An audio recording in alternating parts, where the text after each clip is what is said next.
and welcome to the Nuvama Wealth Management Limited Q1FY26 earnings conference call. As a reminder, all participant lines will be in the listen-only mode, and there will be an opportunity for you to ask questions after the presentation concludes. Should you need assistance during this conference call, please signal an operator by pressing star and zero on your touchtone phone. Please note that this conference is being recorded. I now hand the conference over to Mr. Ashish Kher, Managing Director and CEO. Thank you, and over to you, sir. Thank you. Good afternoon, everyone, and thank you once again for joining us today for our Q1 investor call. I have with me Bharat, our Group CFO, and the SGA team, our Investor Relation Advisors. I'll quickly begin by sharing an overview of our performance for the last quarter and the progress we've made against most of our priorities. Following that, Bharat can take you through the detailed financial results and some of the key matrices, and then we can jump into Q&A. So just to give you a highlight of the key themes and achievements that defined the last quarter for us, I think we were able to get a reasonable broad-based growth across most of our businesses. We saw an increase in revenue and profits. And this happened with an efficiency quotient which we typically track. Cost income also was lower than last year's same period. Client assets grew by about 19% year over year, reaching about 4.6 lakh crores. And profits at about 264 crores grew by again 19%. And an ROE was about 30% plus in Q1. Just a bit on macro, Q1 was not necessarily one of the best quarters from a macro perspective. I think all of us saw that the markets had been range-bound. Corporate profitability remains under stress. I think the two positives were the reduction of rates by RBI and liquidity infusion that still essentially held things at some level. And looking ahead, I think external tailwinds, particularly the US tariffs and broader global trade tensions, I mean, these will remain as a potential drag on sentiment and FPI flows for the next few quarters. Having said that, I think the business delivery on the wealth asset management front continues to be robust because I think in some sense we deal with the upper end of the K curve. And that segment doesn't get impacted that much with these kind of things, so that remains robust. And I think from a long-term and a medium-term perspective, wealth and asset management, the structural growth story of these segments is now very well understood. And that's why you see increasing amount of competition in these segments. Most of the traditional brokers are also entering into this area. Capital markets was, I think, a bit dry in Q1. Mostly IPOs and QIPs were slow, at least for April and May. Towards the end of June, I think activity picked up. And it continues to remain strong now as compared to April and May. And I think second half of the year is what everybody is betting that should lead to a flurry of issues. With that, having said that, I think structural growth drivers remain intact, supporting medium-term and long-term optimism. Although near-term, there could be some earning pressures on corporates, which will play out in the markets. But I think broadly, our businesses should continue to do well. Getting into our business performance now, the first business being Nuvama Wealth. Like we've been speaking for the last I think 2 years now almost, managed products and investment solutions, or MPIS as how we term it, continues to remain as the core focus area for us. And I think the net flows in Q1 remain strong, about 2,300 crores, with managed products being well above 77% out of that. And if we are able to maintain this growth rate, we will be able to deliver about 30% on the starting base for this year. The MPIS has now reached a majority of the revenues, more than 54-55%, and that is what our desired objective was. and within that, the salience of managed product continues to increase, which continues to add to the annuity stream, which obviously essentially becomes a part of the growth that you keep seeing on a consistent basis. And I think if we take just the annuity stream, the jump this year would be more than 50-60% over last year in terms of the income stream. And the way we've essentially constructed our offering for this segment is to focus more on holistic asset allocation, on not monoline asset classes, which basically makes it more client friendly, in line with what they actually need, and more resilient to markets ups and downs, because then you become an evergreen service provider rather than if you're only focused on equity as an asset class. And if you see a long winter, then it goes through its own sets of stresses. Plus, I don't think that's necessarily a very client-friendly business in the long run. Second big lever in this business, which we feel is technology, because you're dealing with a large number of clients and a large number of delivery points in terms of relationship managers.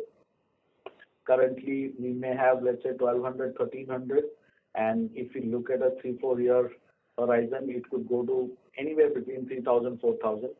At that scale, if you don't have most of the technology tools, helping each component of the value chain, starting from onboarding of client to delivery of advice, to executing the transaction, and to complete the servicing and reporting, it becomes extremely difficult to deliver a standardized and a uniform service, and also very, very, very difficult to personalize at a client level. So we've invested in our portfolio solutions tool, multi-asset recommendation system, MARS, which is now tested over 30,000 crores of portfolios, and we continuously keep it evolving by adding multiple dimensions, like we've now created a family level access, cash flow, tax loss harvesting, and stuff like that, which basically enables delivery of value to this segment, which typically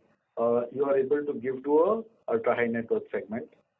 Secondly, we have what we call one platform, which essentially means that both are, or actually all the constituents, our relationship managers, our external wealth managers, our clients are all on that platform. So their execution, their servicing, everything is managed at one place. They don't have to toggle between multiple applications. It's both on desktop and on mobile. So it's basically a digital first application. And we've also revamped our website, which is the client-facing website. I think some of you can have a look at it, nuvamawealth.com. It basically is a reflection of how the product landscape is moving.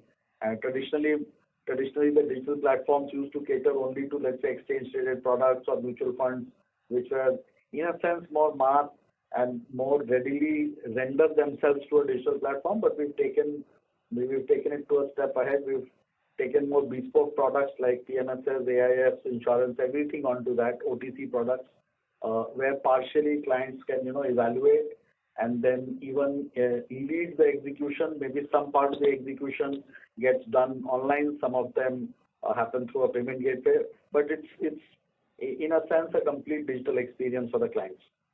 And lastly, what we focus here, which we keep saying, is productivity. And I think two big levers. One, as the vintage, as the team vintage increases, automatically the productivity goes up. And second, tactically using the lending book to increase productivity, which I mentioned in the last quarter, and you see some sort of reflection in the numbers in Q1. Moving to Nuvama Private, I think here the focus is clearly has been what we call ARR. And again, if you look at the flows, we saw about 2,900, 3,000 crores in Q1, which again, if you analyze and if we maintain the run rate, we should be able to deliver anywhere around 26-27% of the opening base. And second, obviously, is the addition of relationship managers. We've maintained that this part of the market is going through its own set of challenges because many people are entering at the same time. but I think the nuance of a superior platform to service clients and therefore also create more economics for themselves, I think continues to attract relationship people, the better ones, the more discerning ones, and the people who want to build a more solid long-term book. We continue to attract that segment without any, I would say, significant challenge. The areas where we are working on here, I think lending is one place where you will see some movement which will start to happen now in the next 3 quarters, and more syndication opportunities is what we are building a pipeline on. Moving to asset management, I think Q1, the focus was deployment. So we had raised our first round of commercial real estate fund, and the whole focus was to do our first deal, which we are happy to state that we've concluded it. It's a prime property in Delhi, in Saket. We bought it from one of the funds, and second deal also definitive documents have been signed. It's again a large transaction in Chennai, some sort of a GCC, and again being sold by one of the leading international real estate funds. So I think deployment traction now is there. We will now focus on raising the second leg of this fund, and maybe in the next 6 to 9 months, we want to add another 2,200 crores to take the fund to about 4,000 crores. In public markets, which is a long-short fund and absolute return fund, performance remains top-notch. The challenge in Q1 was because of the Indian market conditions. I think we saw some redemptions, therefore the net flows are negative, but that was largely in April, May. June onwards, the trend has changed, and July also the trend has remained robust. So I think we will see a reasonable positive addition from second quarter onwards. And private markets, again, the focus was on completing deployment, and crossover 4, which is our pre-IPO private equity fund, that fundraiser started, so maybe in the next 2-3 quarters. So between these 3 funds, I think in the next 3 quarters, anywhere between 4,000 to 5,000 crores is what we are targeting to raise. And new product category which we've been talking about private credit, we will start maybe by the end of Q3. Asset services, both international and domestic, continue to be strong. Pipeline of clients in both never been more robust. I think some of the rules have been clarified by the regulators, so more and more people are coming in. On the domestic front, we are planning to add 2 value-added services in order to create more backward integration and become a one-stop shop for our clients, which are more PMSs and AIFs. We want to add the RTA service for them, and we also will add trusteeship services. And we've essentially got the approval from the board to start these lines, and we will start floating the subsidiaries. And maybe in the next 6 months, you will see that action also happening here. In institutional equities and investment bank, I think secondary market volumes witnessed some recovery in Q1 as compared to Q4. However, I think they're still moderate when we compare it to Q1 of last year. Near-term volumes, in our view, will remain moderate as the market adjusts to the disruptions till the time there's some certainty which prevails on tariffs, because right now most of the global players are shifting their flows out to maybe Japan, Korea, Indonesia, and the way they are funding it is that they are exiting Indian markets to fund their investments there. So I think that should change once some level of clarity emerges on this tariff side. And on the primary market side, which was more dry in April and May, I think that activity has started, which we should see increased traction in Q2 and Q3 and Q4.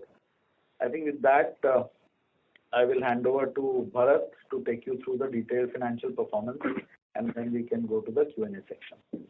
Thank you, Bharat. Over to you. Thank you, Ashish. Good afternoon, everyone, and welcome to the call. Ashish anyways covered most of the headline business priorities as well as the performance, but I'll still take on the business-wise numbers, a little bit more granular than what Ashish has covered.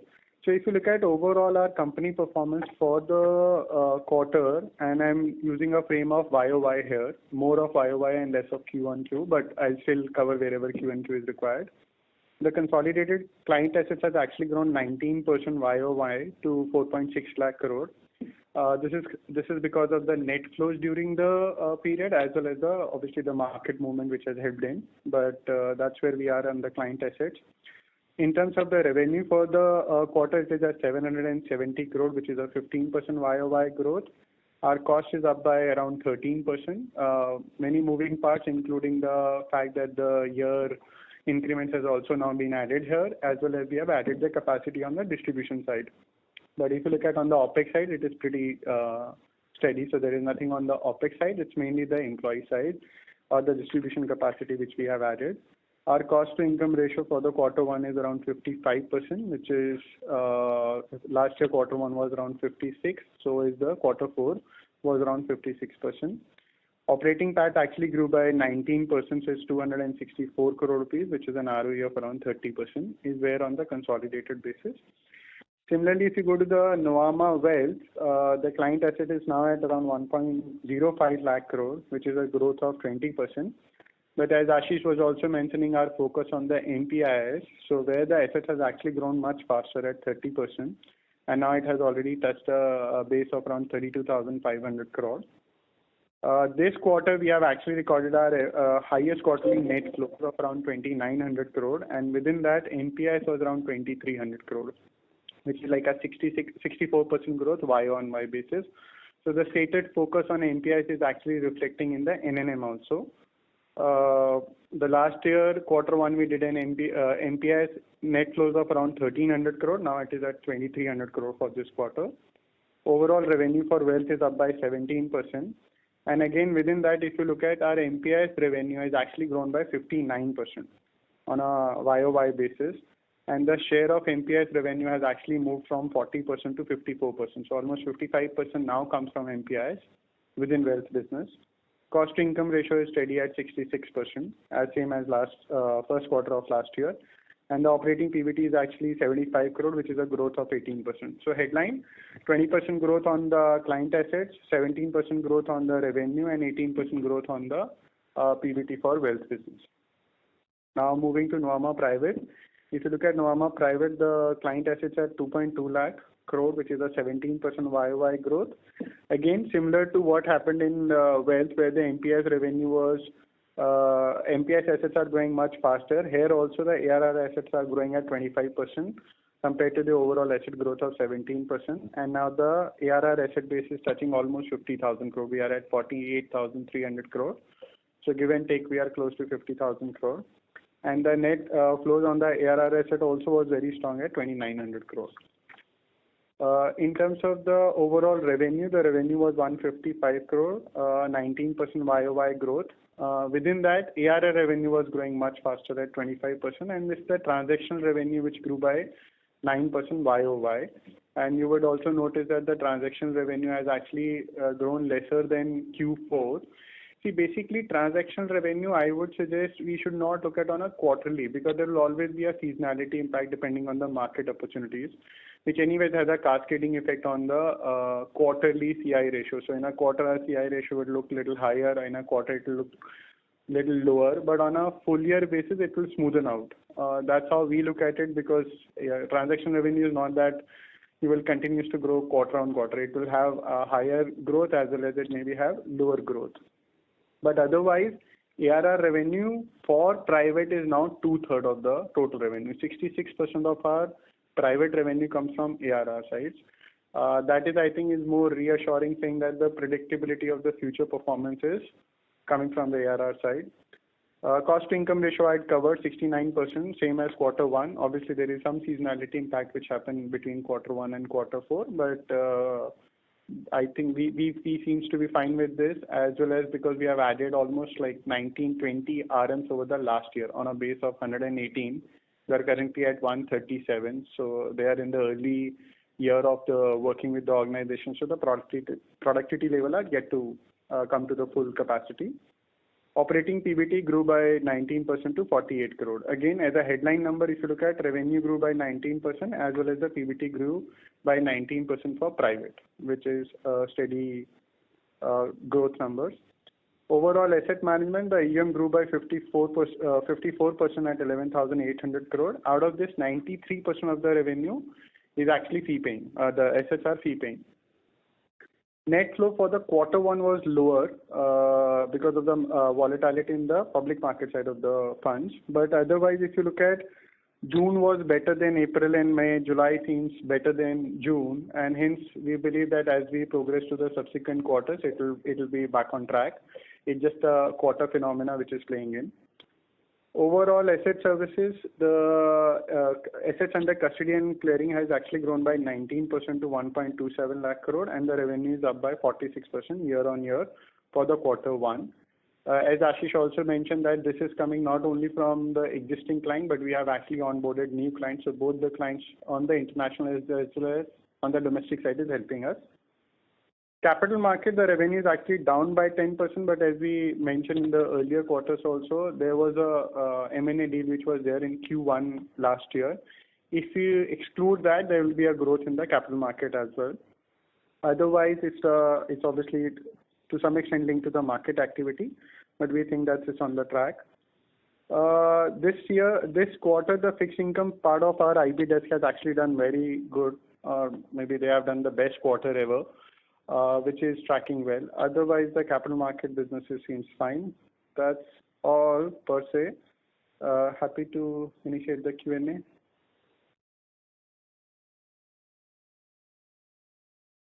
Moderator can take on for the Q&A. Thank you very much. We will now begin the question and answer session.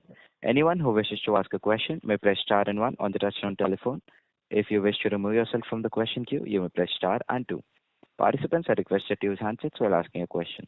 Ladies and gentlemen, we'll wait for a moment while the question queue assembles.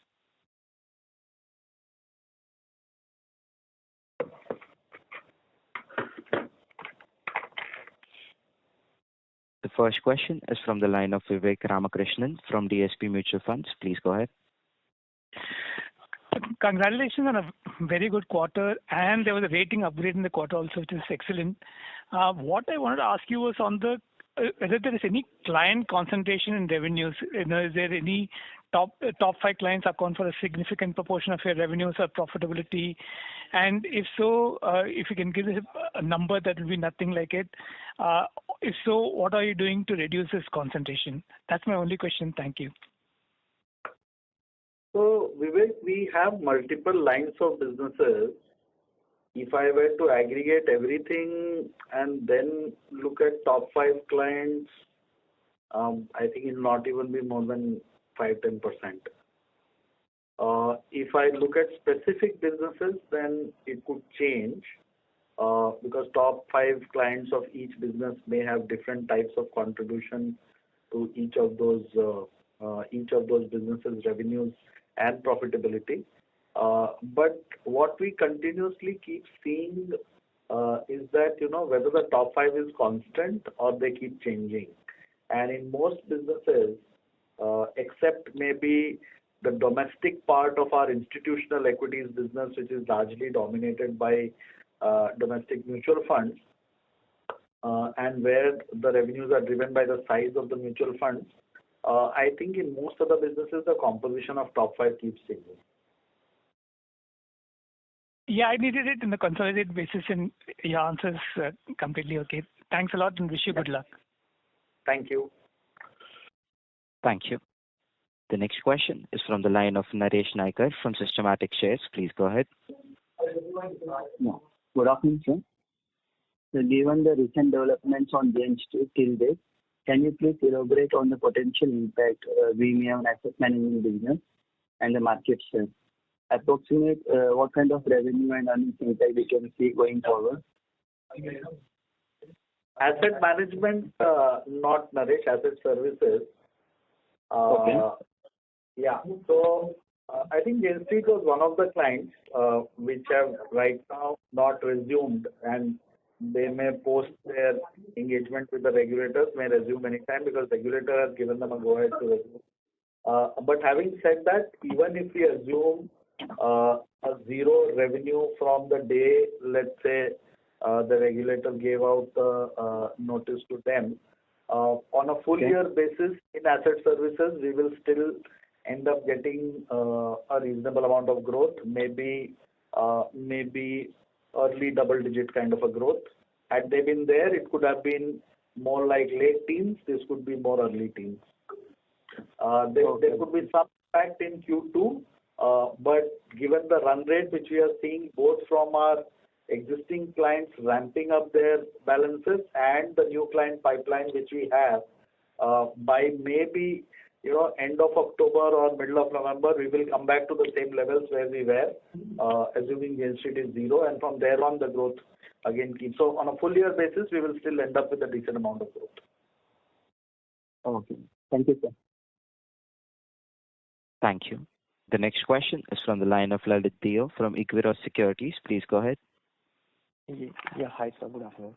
Sir, two questions. So one, on this asset services itself. So like in this particular quarter, we have seen some 17% decline in the AUM. So what led to that? And also the retentions are like high. So and we have earlier we were guiding like the retentions on a steady state basis should be around 1.8%.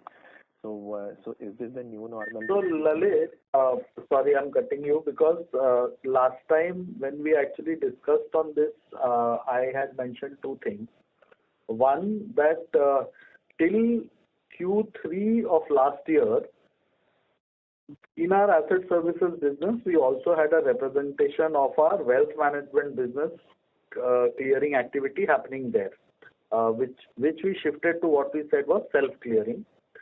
When we shifted to self-clearing, we pointed out that the yields will now go up because that was a slightly lower yield business. And in our view, depending on where market interest rates are, we should be more around 1.952 to maybe 2.3, 2.4 range over a period of time.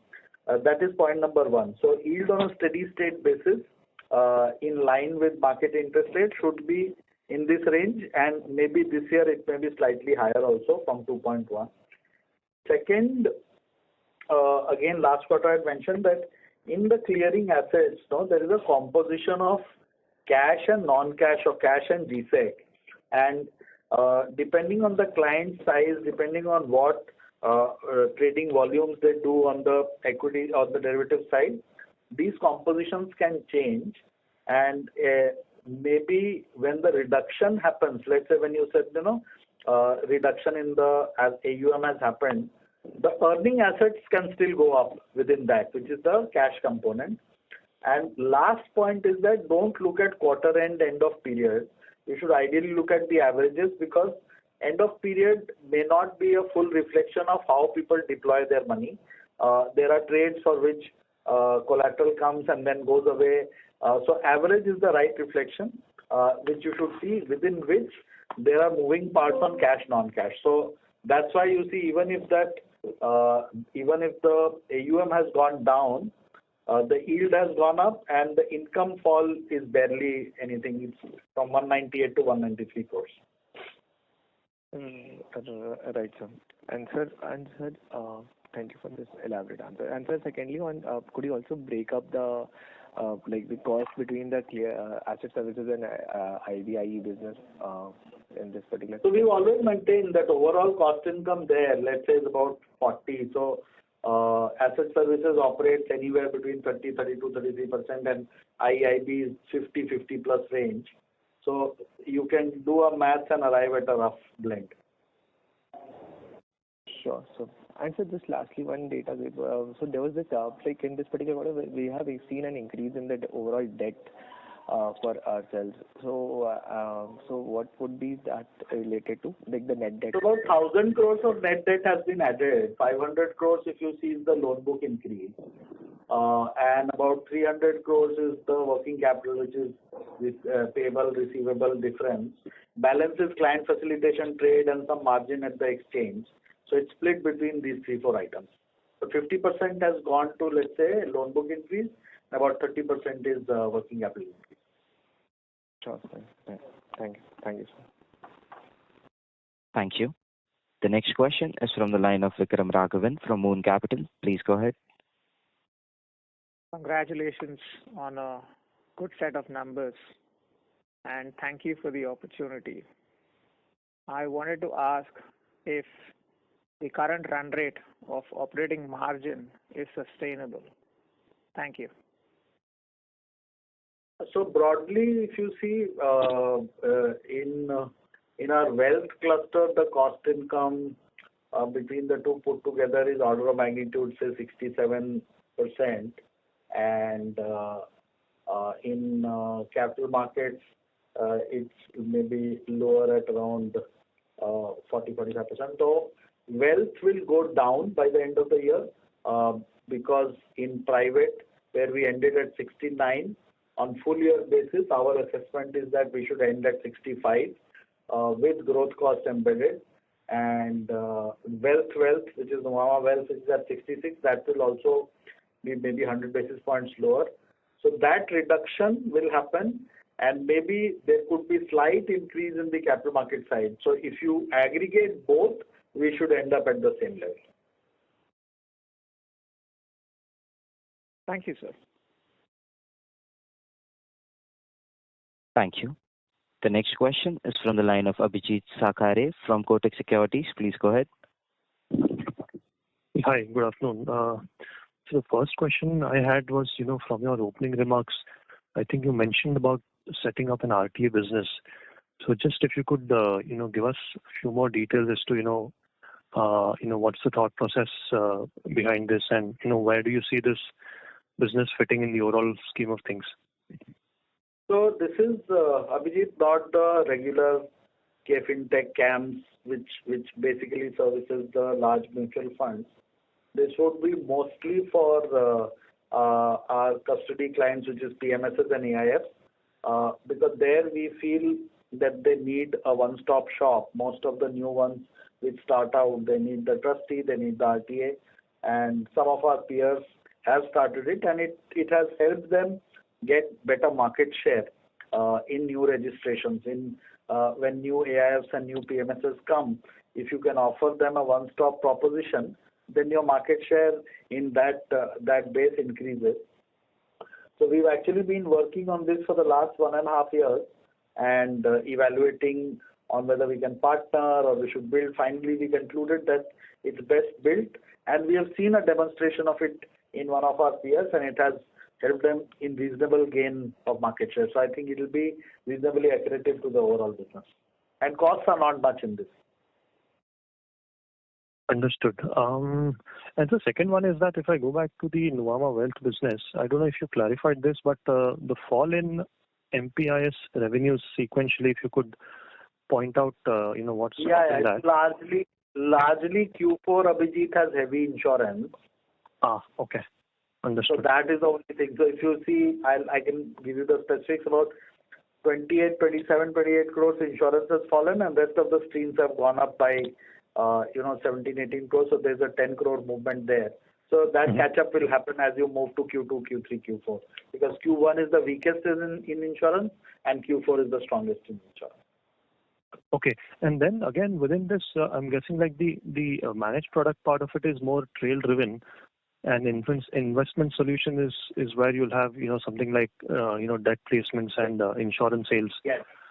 So then in that context, first the breakup between these two segments, and then, how does this, move in line with the net flow number that we kind of report on a quarterly basis? So managed products basically have, if you look at it from a revenue color perspective, 3 products, which is AIF, PMS, and NF. The only nuance is within AIF, where a Cat 2 and a Cat 3 pays us differently. In a Cat 2, you earn slightly higher in the first year, and then it falls down, the trail falls down, and Cat 3 is full uniform. So depending on the salience of sales in a quarter, that component could slightly move up or down in both private and wealth. So that's how it moves. I think Overall sales, if I look at the 2,900 crores, about 77-78% is managed products and balance net new money. Sorry, net new money about 23% is your investment solutions. But the right way to look at investment solutions is actually gross sales, because you earn, like you rightly said, right, on the transaction. So there will be some fixed income which will get redeemed during the quarter, and people will roll or buy fresh. So net new money is only a reflection for let's say the trail products, which is your managed products, and investment solution revenue is a combination of gross sales, I mean, which is the net plus whatever rollover has happened. Understood. This is very helpful. Thank you so much. Thank you. The next question is from the line of Mohit from Centrum. Please go ahead. Yeah, thanks for the opportunity. So basically my first question is in terms of the private business. So we saw that, the number of clients increasing from around 4,250 to around 4,400 plus. Can you tell me how many of this they have an AUM of more than 25 crores? Overall, if you see, about a third of our clients have AUM of more than 10 crores, and I think if I remember correctly, I'll have to look at the number. I think more than 50-60% have 5 crores. Now, AUM with us is a different concept versus the potential of the client. If you are asking whether each of these clients have a potential to invest 25 crore plus, the answer is yes. Most of them would have a potential to invest 100 crore plus. But you will appreciate and understand that the AUM builds over a period of time. It takes 3 years for it to build. Maybe the first transaction can be a 1 crore transaction or 2 crore transaction, but the client can be a 500 crore guy. So whenever we onboard a client, what we need to ensure that whether the potential of the client is above 25 crores, and if that is your question, the answer is 100% of those clients will be more than 25 crores. Understood. No, that is helpful. Now my second question is in terms of the net flows in the private division. So what we saw is that we saw a very big steep decline in that, and I assume we saw in one of the quarters in 25 also the numbers was insignificant, and we saw we bouncing back. So do you want to give any guidance in terms of flows in the private division? So broad maths, if you want to use, it will range between 25 to 30% of the opening ARR assets. And if you see the opening ARR assets, it would be order of magnitude 42,000-43,000 crores. So if you take a 25-30%, so anywhere between 11,000-12,000 crores is where we land. There could be quarters where it could be slightly higher, and there could be quarters where it could be slightly lower. What happened last year was in Q1, there was a large inflow because we had acquired one of the investment banking clients who had sold their business to a private equity. That entire flow came in the first quarter, which itself was some 2,500 crores. So the total net inflow was, I think, 4,800, out of which 50% was this one client, which was 17 families, 17 different accounts. Now, that whichever quarter it comes, it will just jack up. But if you remove that and see, then it's fairly uniform in that sense. And sequentially also, it has moved up over Q4. Understood. No, that is helpful. My last question is on the asset services. I think you broadly, told the different scenarios and growth. But do you think that, that this division is kind of being very clouded by the regulatory thing, and maybe if tomorrow more and more such companies come into the radar, we can have variations in the revenue? So if you can just try to give us something that, is this kind of little concentrated to the top clients, or how does this division work? That would be very helpful. So broadly, you have to break asset services into two units. One is international clients, and second is domestic clients. And if you look at our overall revenue stream, I think depending on which quarter we are talking about, between 70 to 75% comes from international, and 25 to 30 comes from domestic. Domestic is fully granular. It's spread across large number of PMSs and AIFs through which we earn. So now coming to international, the set of clients which we have would be more than 150, 200, and they are at different stages of evolution. Out of that, 50, 60 will be very large internationally, and they continue to test their strategies in India, and whichever strategy works, then they start to increase their exposures.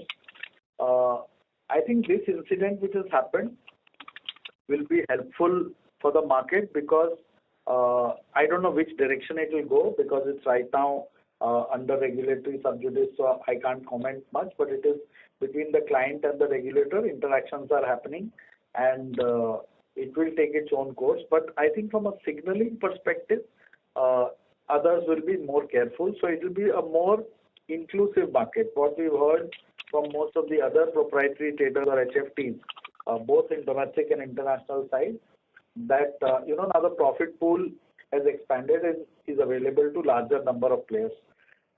So yes, people will be tentative as to what the regulator will say, but as long as they are careful in how they are deploying their strategies, I don't see a problem. However, having said that, we should also be mindful that derivatives in general is a topic which bothers regulators because of the losses which retail segment makes. Now, on that, I mean, your guess is as good as mine as to what is going to happen. But in my view, as long as there is derivative trading that is happening, you will see market makers, you will see liquidity providers, you will see proprietary funds, you will see hedge funds, high frequency trading funds.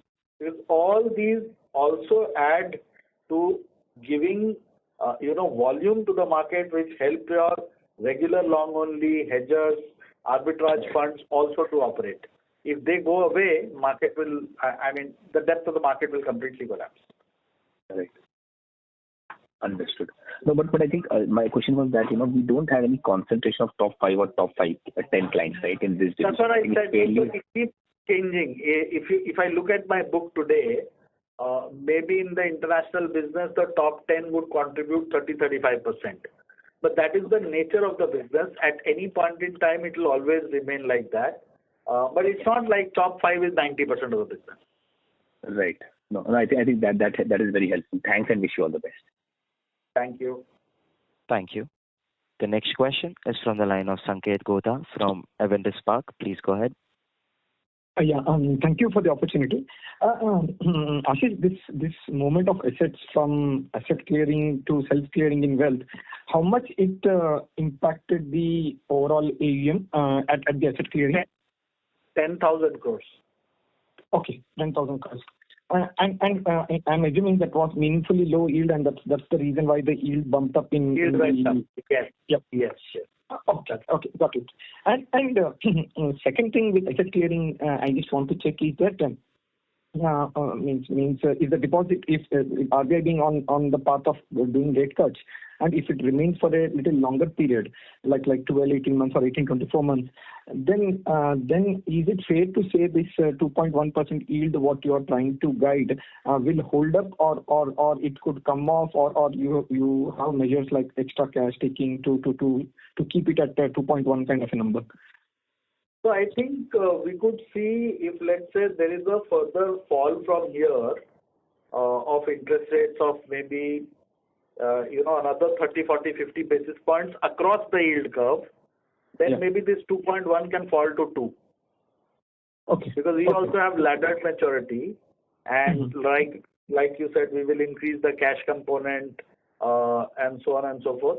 So it doesn't fully go because this is a combination of GSEC and cash. So full doesn't translate to us. Got it.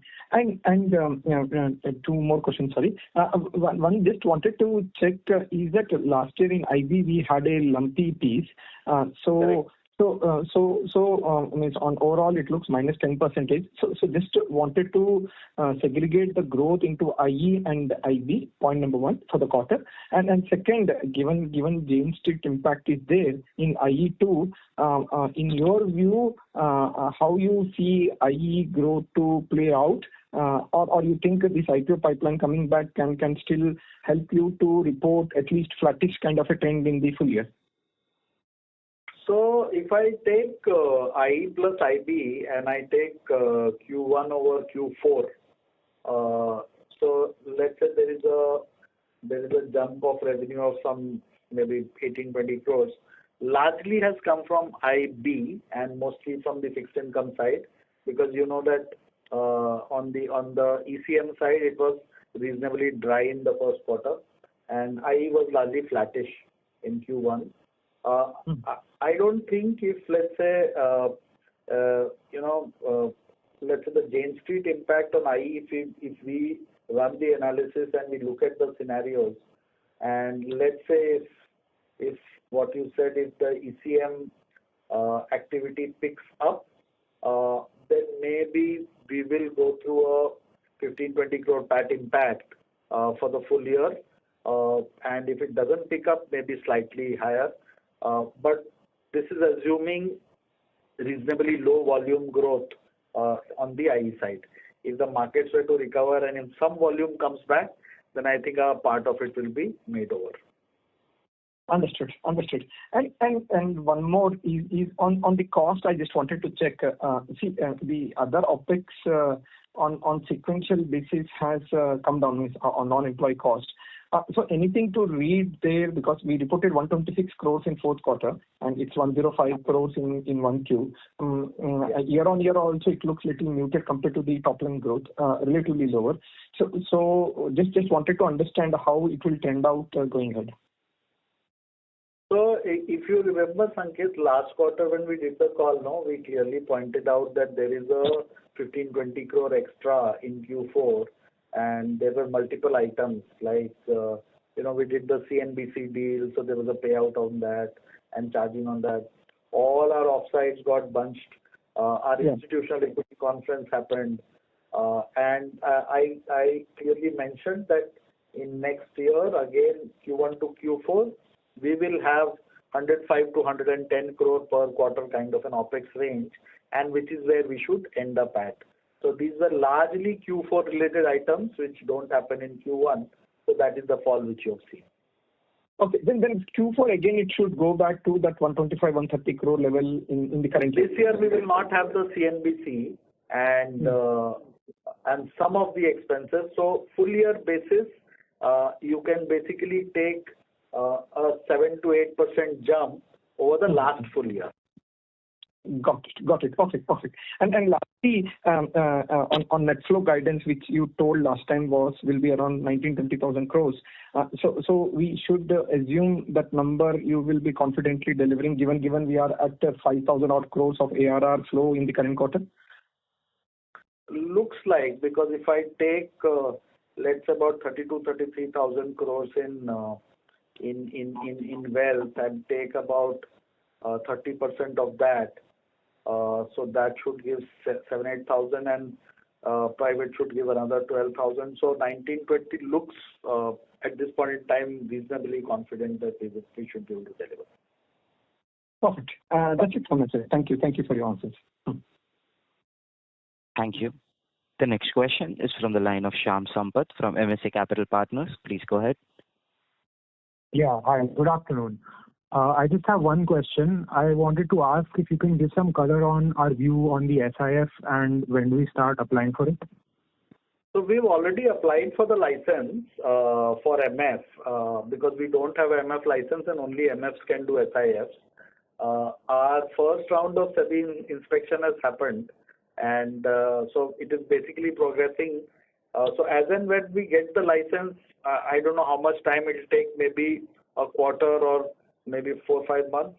And because from a strategy perspective, from the team perspective, from performance track record, everything is in place. The day we get the license, after that, whatever logistics is required to file the scheme, get the approval, is the time that will be taken, and we will be up and running. Okay, all right. Thank you. Thank you. The next question is from the line of Ashish Agarwal from Oaklane Capital. Please go ahead. Thank you, sir, for giving me the opportunity. I have a question. So overall, there is an expectation that wealth management industry will grow from here, given there are tailwinds. So based on what I understand is that overall pie should definitely expand from here. But there are more players coming in, which means that there will be more pieces of the pie. So how are larger players like Nuvama placed, and if the market share gain happens for these players like Nuvama and other players, will it happen at the cost of unorganized players, or how it will be going forward? I think largely you hit the nail on the head. So there are two things. One, the size of the pie growth. I don't think people are really able to comprehend how big it will become. I mean, in the last 2 years, if you see the MF asset book has grown by 50%. A 50 lakh crore has become 75 lakh crore. That is order of magnitude 25 lakh crores, right? And now on this, when it starts compounding, the effect will be huge. Similarly, if you take PMS, AIF, you take each component and just compound it at 10-12% and then calculate the pie and then look at the penetration. Today, the formal penetration of all of us put together is not more than 15%.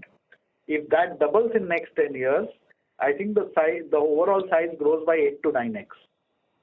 So in my view, everyone who's currently operating, in the next 10 years, their market share will actually fall, but they would have still grown by 20-25% compounded for 10 years. Because newer players are needed, the size will become very, very large. That is where I agree, sir. The pie will definitely expand for all players.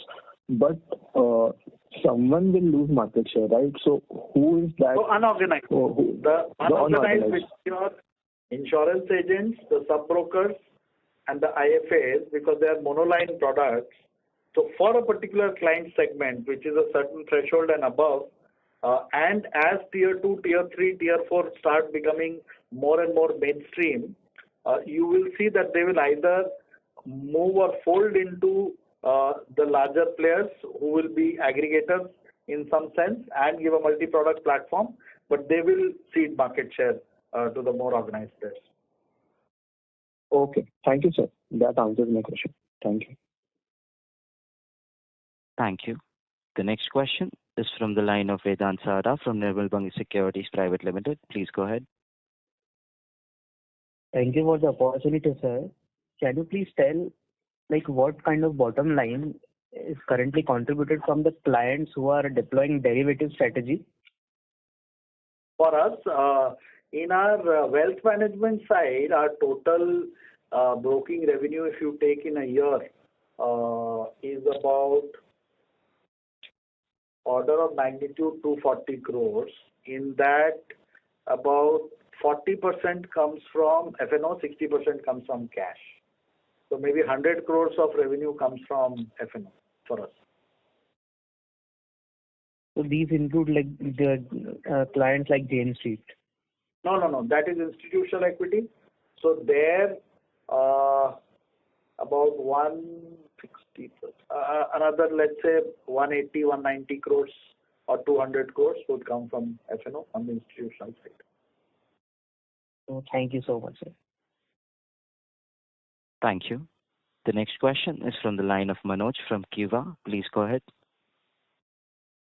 Hello, sir. Thanks for the opportunity. So as you said, we can grow 20-25% of the industry for the next 10 years. Can I assume we are also aiming for the same for our net profits for the next couple of years? We are aspiring for the same, yes. Of course, we are. And so even whatever everybody's trying to ask and not ask in the straight way, even with that, we can aim or aspire for the similar 20% growth as we've done in the past for the next couple of years as well, sir? So that event can have a bearing on this year, maybe to some extent, but not. So it will not impact wealth management, asset management, or investment banking at all. So they will grow at the pace. And wealth management, both the businesses, I think, will grow faster than what we grew last year. Asset management also will be faster. The only area that impacts is asset services, where again, basis the scenario analysis which we've done, we will end up with growth and not negative. So that leaves only one line item, which is institutional equity, where we will see some impact, where I mentioned about maybe 15-16 crore of that impact in the current year. Once the base is set, then you again start growing. I think things are looking great. So no impact on the news we've been hearing about a private equity deal. So the current scenario should not impact that as well. Those talks, whatever. That is actually not. I mean, we don't get involved in that because that is a shareholder matter. And if anything happens, I mean, you'll also come to know. I'll also come to know the same time. So, I mean, I have nothing more to add on that. Whenever it happens, it happens. But that has no bearing on the company performance or the growth prospect the way we see it. Of course, all the best and thank you. Thank you. Ladies and gentlemen, due to time constraints, we would take that as the last question for the day. And I now hand the conference over to the management for closing comments. Thank you. I think it was a reasonably engaging session. Thank you once again for taking time out. We'll look forward to meet all of you again in Q2. Thank you, moderator. Thank you. On behalf of Nuvama Wealth Management, that concludes this conference. Thank you for joining us, and you may now disconnect your lines.